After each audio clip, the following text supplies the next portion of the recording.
معركة اليرموك هي معركة دارت بين المسلمين والروم بقيادة قائدهم هرقل، كان عدد جيش الروم حينها 240 ألف جندي، أما جيش المسلمون فكان يتكون من 36 ألف جندي فقط، مع أن جيش هرقل كان أضعافا مضاعفة بالنسبة لجيش المسلمين، ولكن المسلمين لم يهابوا كثرة عددهم ولم يخافوا، بل واجهوهم في جرأة شديدة. جعل الجيش الكفار يتعجبون من جرأتهم رغم قلة عددهم بالنسبة لجيش الكفار. دخلوا بينهم كالأسود الضارية، وأخذوا يضربوا فوق أعناقهم ويضربوا منهم كل بنان.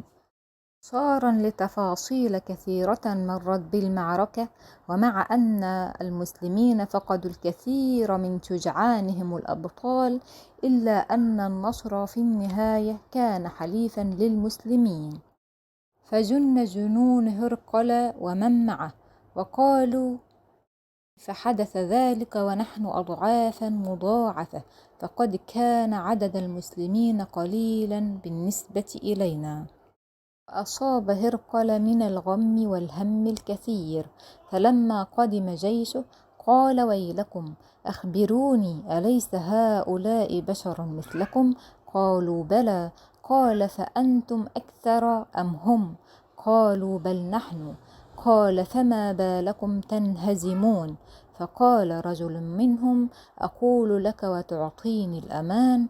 فقال هرقل: قل ولك الأمان. فقال الرجل: إنهم بشر مثلنا، لكنهم يصلون بالليل ويصومون النهار ويوفون بالعهد ويأمرون بالمعروف وينهون عن المنكر ويتناصفون بينهم، أما نحن فنشرب الخمر ونزني ونرتكب الحرام وننقض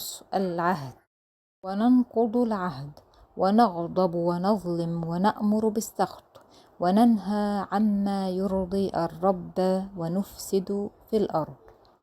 كان حقا على المسلمين هزيمتنا.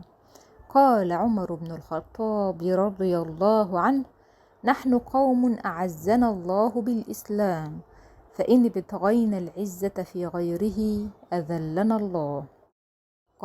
لو كان النصر بالأعداد لغلب المسلمون في أغلب معاركهم، ولكن كما قال الله تعالى: وما النصر إلا من عند الله.